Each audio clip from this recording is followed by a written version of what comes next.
Welcome to another episode of Nutanix Weekly, one of the many podcasts we do here from XenTegra. Like to call it content with context because we try to bring the real world to the blogs and things that we talk about here. It'd be boring if I was doing this alone. So I've got two great guests with me. We've got Jirah Cox with Nutanix joining us. Jirah, how are you doing today? Good, Phil. Thanks for having me again. And we've got Chris Calhoun, solutions architect extraordinaire, former Nutanix, but here with us at XenTegra now. So, Chris, how you doing? Fantastic. Glad to be here and ready to have a good conversation. Appreciate everybody kind of jumping on and also listening. I'm your host for today, Phil Sellers. I'm practice director here at XenTegra for what we call Modern Data Center. And on our last podcast, we were talking about multiple clouds versus multi-cloud and 6 steps to kind of help you navigate that modern environment strategy. And so we got through half of our 6 steps on the last episode. So if you didn't catch that, rewind and listen to part 1. But for today's discussion, we kind of left off on the topic of documenting and working with your counterparts. So standardizing tools, listening to all your business associates, folks from app dev, folks from the business that you're reporting into. And so we want to kind of pick up on that topic and drive the conversation forward a little bit. And so I guess we'll dig right in. For anybody listening that doesn't have the link, the title of the blog post is Moving from Multiple Clouds to Multi-Cloud, 6 Steps to Creating a Modern Environment. This was written by Nicholas Hallian with Nutanix. So shout out to him. Thanks for posting this. And guys, I guess let's dig right in. Step number 4, assess your vendor relationships and pre-commitments. This is something that's big inside of the cloud world. And in some ways, cloud vendors, public cloud vendors, AWS, Azure, have embraced lots of other software vendors. And so you may have your vendors of choice in their cloud. But these pre-commitments are a huge deal. It drives a lot of, I guess, customer direction, strategy, and activities. But talking about assessing those relationships and the pre-commitments, what sticks out most with that from a strategy perspective, Jirah? The part that grabs me here is sort of this excellent, I think, coaching that Nicholas's article here provides around sort of comparing current commitments, right, which we understand fully exist and contracts exist and things like cloud run rates are there for a good reason, and sort of taking almost like a self-inventory of like, is this what we want it to be? Is this where we want it to be in the future, right? We understand we're on a maybe some contractual vehicles that might have a multi-year look to them, and that's totally fine as well. But then at the end of that time period, does that get us where we want to get to, right? Or do we have to start planning to make changes now that maybe have varying degrees of like efficacy or ability to execute over that time period? So if I have my my cloud locked up for the next 2 years, 5 years, 10 years is what the article calls out. How does that compare to where we want to position ourselves in the future, where we here being like a customer of the cloud, right? Is it a direction we want to grow into, and how does that rationalize against, like, say, new investments, right? And so I think it's super realistic here, right, to have the coaching here in this article that obviously, as much as we all I'll say primarily specialize in the technical side of this, there's a huge financial element that simply cannot be overlooked or ignored as we go through this process. Yeah, absolutely true. And I look at what Nicholas is saying here too. Yeah, he says it's easy to get stuck in that idea that you've invested X amount of dollars in a particular vendor over the past decade. And I come up with that objection a lot of times talking to customers and listening, and even have said it as a customer myself. Um, there's that concept of continuing to fund the existing sort of strategies and the ways of the past, I guess, is a way of summarizing it. What we've done in the past and trying to move that forward. But I think it's a good time for companies to stop and think, is this going to propel us into the next phase? Is it going to give us the advantages cloud is supposed to bring in terms of agility and speed? Or is this a boat anchor and maybe I need to part ways with this particular vendor? Chris, I'm curious, in your past experiences as a customer, how did you navigate this rationalization of vendors and contracts and things like that?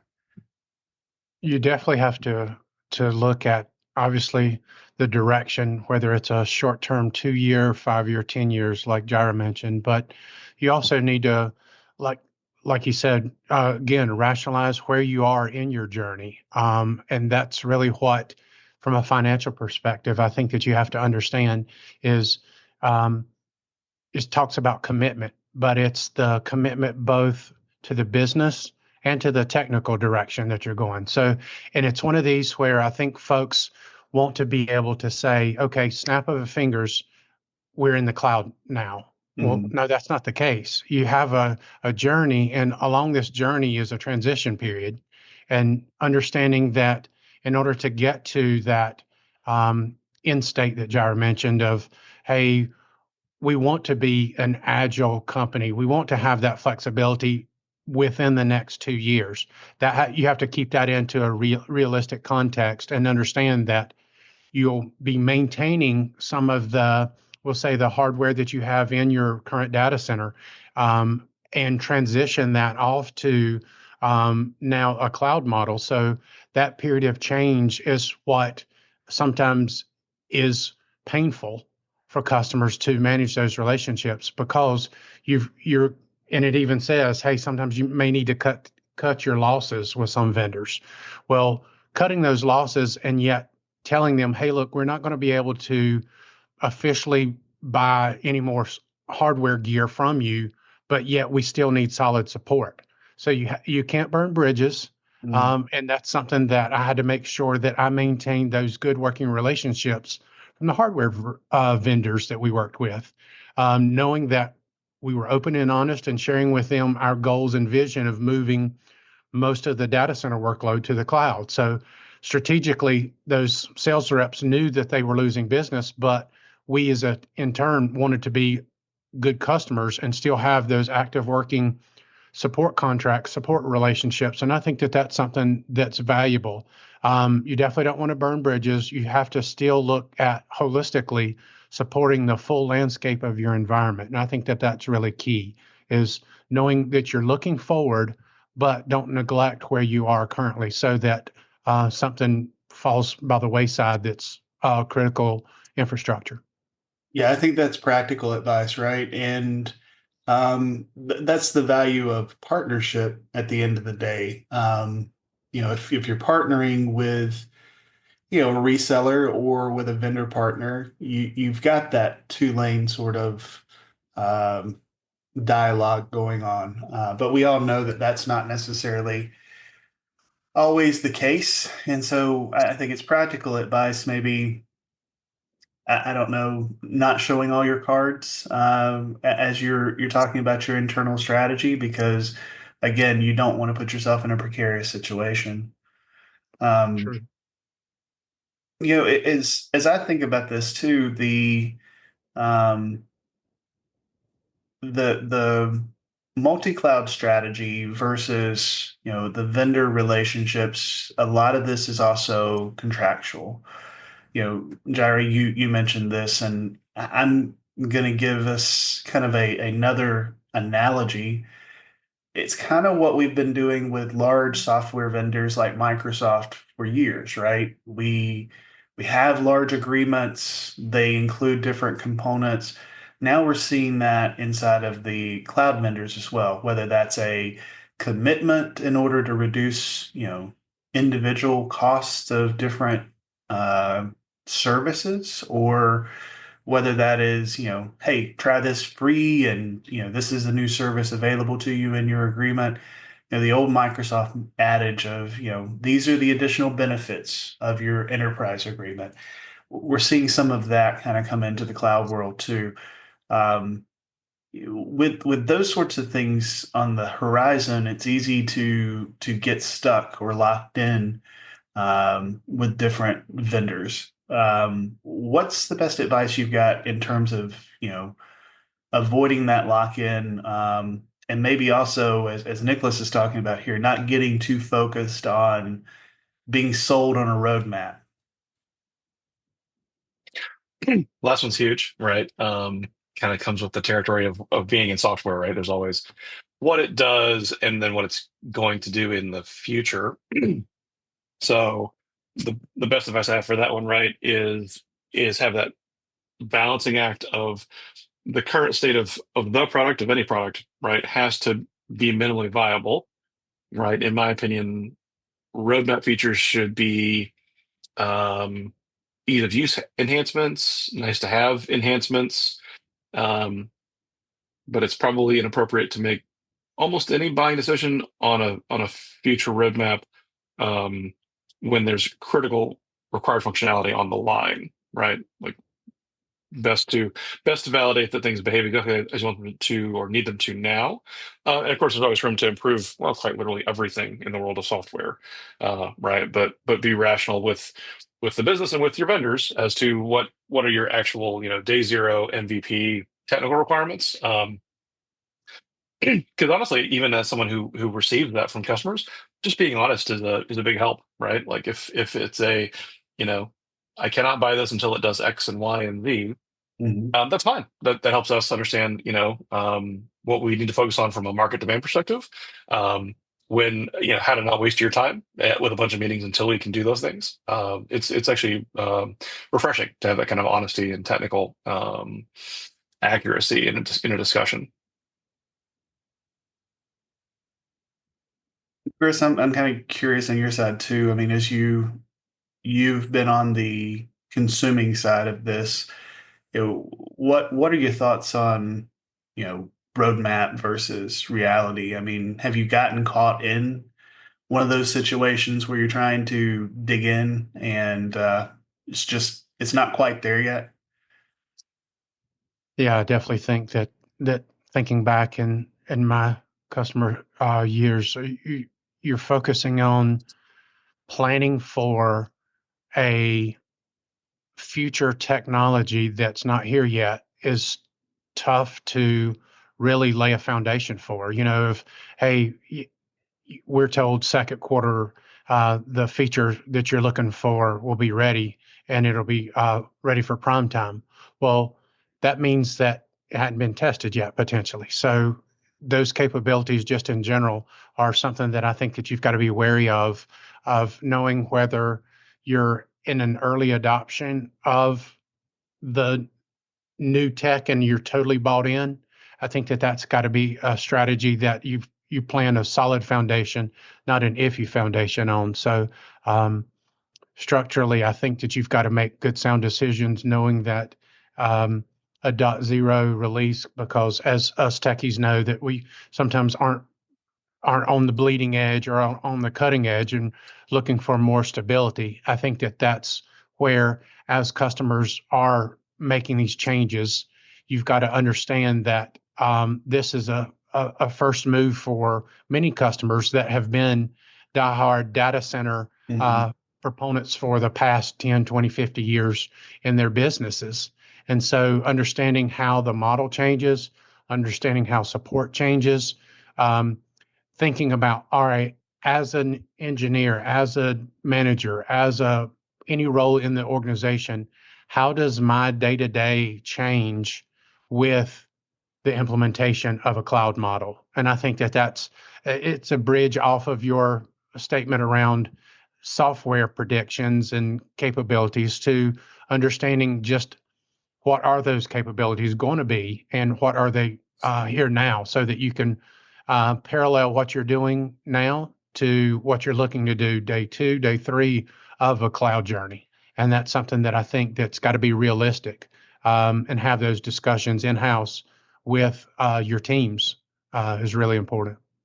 Well, and I think that's a great segue directly into step number 5 here in the blog post. Narrow down your environments and technologies. So, transitioning lots of siloed environments into a single standardized setup takes time. And I think that is the core of what you're saying, Chris. These are going to be gradual steps. And so, it may feel like we're crawling towards that goal a lot of times. I know that's been my experience, having run lots of merger and acquisition and technological sort of meshing over my career. Sometimes you don't see huge steps. But I do have this question: is narrowing down the technologies kind of the core application of that 80/20 rule, where you're looking at something that addresses 80% of the need? Jirah, what do you think? I think that can be a huge part of it. What I took away from this section was just sort of the high level coaching that on the customer side of this, to be a technology leader, it's sort of just persistent, eternal change management, right? Mm. And so looking at it through the lens of, how do I have a framework and a process to understand when can I retire a certain tool, when can I retire a certain environment, whether that's infrastructure or whether that's geographic, right? Like what is the justification for keeping it around? Because understanding that justification helps you to sell it internally, right? We have to renew this, we have to maintain this, we have to lifecycle this because of requirements A and B and C. And helps the business understand, well, what if we change those requirements, right? But nothing exists in a vacuum, and everything is constantly changing all around us, right? So as networks get more reliable, as we can do more things in software that used to be defined in hardware, as latency more or less lowers or approaches laws of physics, speed limits, all of these things give an opportunity for the technology leader to maintain this kind of living document, right, of what's our internal roadmap for life cycling a given environment or a given technology, with a with an eye towards certainly reducing that, right? Like to your point, Phil, around 80/20, or where can I get more broader use out of a certain tool? Of course, this is where I mean, easy stuff to highlight, things like Terraform, things like Ansible, that probably can be broadly rolled out across your environment today and offer standardization and broad reuse for the practitioner, right? Even if they still do domain specific activities, can have a broad set of values. Yeah, I think having worked through projects, transitions of like an ERP system, we have our internal business processes. This is the way we work as an organization versus this is the way the software works, right? And if you're in a transition like that, the more that you adopt the way the software works versus trying to force it to your hand, the better off you are long term, because that's the way software is designed. I think the same thing sort of applies here, right? Cloud has a very specific way of operating. We need to adopt the way cloud operates. And that's going to force changes on us, maybe organizationally, certainly process wise. But it closely ties, I think, back to the previous example, which I'm going to summarize as: don't throw good money after bad just because you've had something for the last 10 years. Don't continue to necessarily fund that. Look at that as a way of maybe breaking and moving. And conceptually, a lot of this is really easy to talk about, but practically, this becomes really hard to do. Nobody wants to give up their favorite toy, right? And so we're probably going to face a fair amount of pushback from constituents as we go through this process of rationalizing and narrowing down environments and technologies. Um, I'm going to transition right into step number 6, which I think is possibly the most interesting outcome. I think Nicholas has done a great job of leading us through kind of a funnel. When I look at this and think about it, it's sort of a funnel strategy, right? And so here we are at the narrow end of the funnel. And step number 6, embrace a cloud agnostic strategy. Jirah, what is cloud agnostic? Like, I mean, what's he talking about here? So I think it refers to the framework by which you think about building and designing workloads. Let's say in clouds, and here clouds means just like traditional, public cloud hyperscaler environments. It refers to it doesn't have to, but that's what most people think it does. It says, let's define and design our applications in such a way that they can do cloud-like things, but cloud broadly, right? And not lean too far heavily into any one provider cloud structures. Um, Things like let's use, I'll call back to my Terraform Ansible example. Let's use things like that to write our automations to build, say, virtual machines or instances. Maybe not use like the AWS CLI specifically, right? Because then when I down the road choose to use a different cloud provider or add a second cloud provider to my fleet, that's now an automation I have to go revisit or rework compared to maybe updating my Terraform or Ansible um, scripts to simply target a different environment, right? So that kind of staying cloudy in design patterns, right? Things as a service, scalability, ephemerality can all be cloud-like design concepts. So that being too tightly coupled into one cloud provider, I think it's also going to be an eternal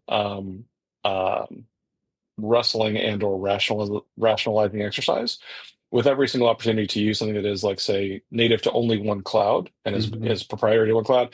What does it get me, right? Does it get me faster time to market, faster value?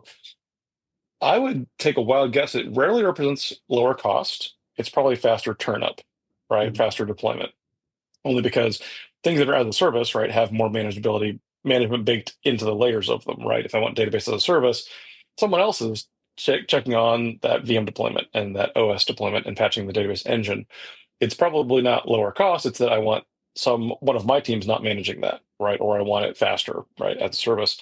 So, you know, being honest with ourselves as to what does something that is more integrated give me versus something that is more reusable give me, right? One, of course, keeps all my options open in the future for when I want to add a second cloud, a third cloud, or move it between clouds as an option versus what is the benefit for me if I use something that is more only in one cloud vendor's lane.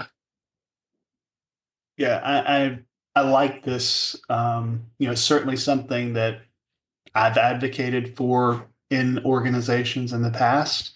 Um, this is a large reason why I've encouraged organizations to look at solutions like Kubernetes as a substrate, that's standardized, that has very repeatable APIs across multiple different clouds.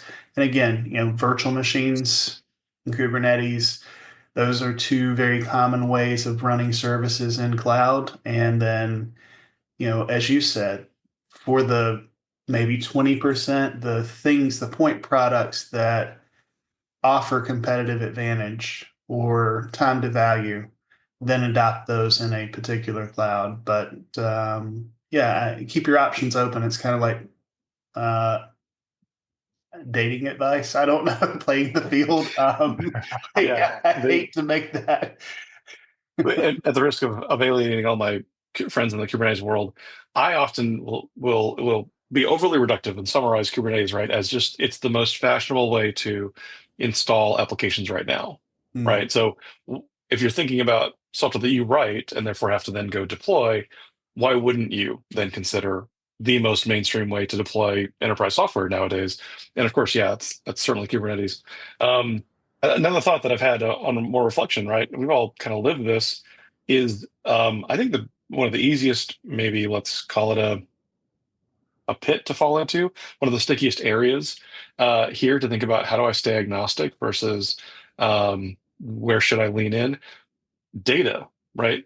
We've all had this before. We're like the heaviest thing in a given equation, right, or the stickiest thing. Our founder, right, used to say data has gravity. It is where does the application data reside? That's going to inform 20 more level of decision, right? But if I cannot move the data for an application, a lot of things are decided for me. When I can move the data for an application, I maintain a lot of my operational agility or freedom of choice in the future. Yeah. The requirements around that data is also very telling, right? Yeah. Of course, many times as we make decisions based on licensing constraints, based on where we can put data, where data can reside is also another huge factor that drives our behavior. I know Chris and I, we see a lot of enterprise designs based around Microsoft or Oracle licensing and the constraints imposed by that licensing. You're not getting away from that in cloud either. Yeah. You've maybe just given it some steroids to beef it up a little bit. And so I think that giving yourself choice is kind of the underlying factor here with cloud agnostic strategy. Um, and so, as we talk about that, I'm curious, Chris, you mentioned maybe before we started recording, but just around the idea, concept of lock-in and things like that. I think that goes to the heart of this is just trying to, you know, whether that's your commit, forcing it the easy button to consume more, making smart decisions about, if you need to pivot. The agility of cloud that it brings could be negated by the lock-in if you've chosen to do it all one style, one way of a cloud vendor. So curious your thoughts when it comes to the lock-in features. Yeah, that agnostic approach is really key because customers definitely lean in whenever they get incentivized to move workloads and in a timely manner. If it's, hey, if you get X number of workloads to cloud vendor of choice within 12 months, then we will reduce the next 2 to 3 months charge that come out of the fees for those workloads. And I think that not only that, the timing around that, plus, okay, we've got 12 months, let's utilize their tooling so that we can get it done faster.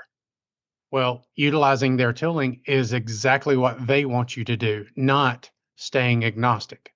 And that's part of the um, discussion that we're having today about making sure that you do use or just reevaluate how you're tooling. Obviously, diehard engineers want things done the way that they've done them for the past 10 years. That's going to change. But also, just hitting the easy button and using the vendor's tooling means that you're in the vendor's hands. And that's just one of those approaches that if it's about a financial decision and or a timing decision, that's where the tendency to lean in a little too strongly, I've seen from customers, are then, hey, we're going to use their DNS, we're going to use their scripting, we're going to use their models. Well, okay, you've just now become less flexible, less agile. You'll get your results of being in their cloud, and that's not necessarily the best, most flexible way when in the past you've potentially had a two hardware vendor scenario so that you don't get locked in. Well, why change that now? Why not have that flexibility if you, like Jirah said, reevaluate your tooling and then make sure that you have the right approach so that it becomes generic enough so that it can be used in cloud 1, 2, or 3. And that's Yeah. really what I've seen from customers is if they're pushed for a time limit, they sometimes lean in too hard and now become pretty much locked in. So that's really the focus. And even, hey, if you're not getting the results as far as performance goes in this cloud shared model, then they look to up that by committing to reserve instances for even a longer commit. So that the approach of fixing it from the outset and planning accordingly versus, hey, we're here now, we're committed, we have to just be all in. So I think that's something that if you've got time to think, plan, and organize, and have those thoughtful communication tracks with all of your peers and constituents, as we've mentioned before, it's really key to building out a solid landing zone for your cloud journey. I really like the way that Nicholas says this, particularly talking about those incentive programs. He says, carefully evaluate those incentive programs and ask yourself, does it lead me down a path that gets me to a cloud agnostic goal? Or is this going to put me in a forced proprietary situation and reduce my ability to operate a true hybrid multi-cloud platform? Bingo.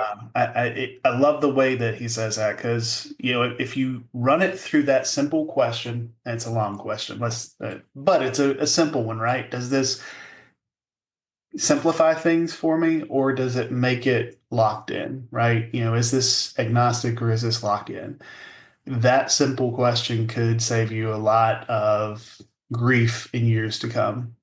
Um, you know, there's a lot of people who are fans of a particular cloud's way of operating, particularly I think AWS. You see a lot of fans of the AWS style. And so I think this could help, kind of make things a little more generalized in the strategy so that you have choices down the road. Um, and again, I'm brought back to kind of that 80-20 thing, right? I don't think there's anything wrong with using some of those cloud native services that give you something you don't have. Um, Chris, you're talking about something like Route 53 in AWS, for a vendor or for a customer who's looking for geo redundancy of DNS services to kind of host their public zones. It's a great solution, right? It checks a lot of boxes and helps them. So I don't think any of us are advocating that you shouldn't use those first party services, but you should use them strategically, right? That it Absolutely. should meet something that you're trying to accomplish and not just be the default because it's there. Um, I I'm curious as we kind of close this out because I love everything that we've chatted about because I think it really goes to the heart of who Nutanix is as a company. This is, of course, a Nutanix blog out on your website. Um, but Nutanix has always been about choice. And, a lot of this advice is really centered around providing choice to the customer. So, in closing, kind of wrapping it up, Jirah, I'm curious if you've got any thoughts around, choice and strategy here when it comes to multi-cloud. The I thought of something to circle back to that I planted a little teaser in there around the way most customers think about this as applying to public cloud. I would Mm, submit it applies to us too, right? Nutanix as a cloud platform that is a mm, software platform you can run anywhere, right? In sure. clouds or on-prem or at the edge or in a colo or in a great service provider like XenTegra.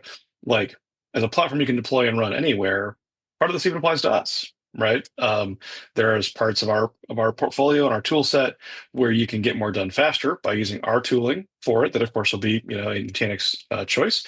There's parts where you can also totally rationalize and say we just want to use the best of breed technology like a Terraform as our build creation process, and maintain our flexibility there and our tool reuse across everything, right? Windows, Linux, Nutanix substrates, in-guest clouds, things that haven't even been invented yet, right? Or configure my top rack switches as well with the exact same kind of tool set, right? So that 80-20 broad applicability applies even to us, as right. So we're here about helping customers.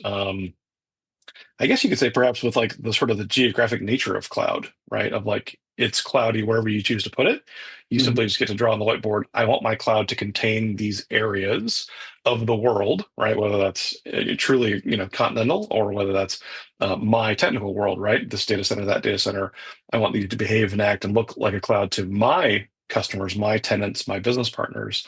Um, but this applies to us as well, right? There's things to do with the ways to use Nutanix that are go faster and use Nutanix tooling that are, stay more agile, and right, and of course treat us like a cloud platform with agnostic tooling as well. That's a great point. Chris, I'm curious if you've got thoughts too.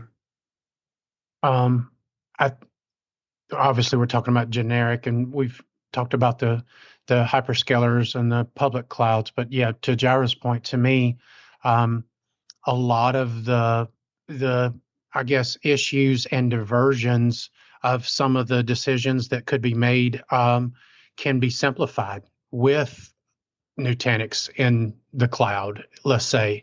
And it's the idea that we talked about last time, is that cloud is not a location or even a destination. It's basically an operating model. And that's the part that, to me, Nutanix offers. And through this whole 6-step blog, I was thinking, okay, this just amplifies the easier decision making that customers have when consulting what direction. Well, Nutanix is the direction. You just decide, hey, we've got cloud spend in, we'll say, Azure.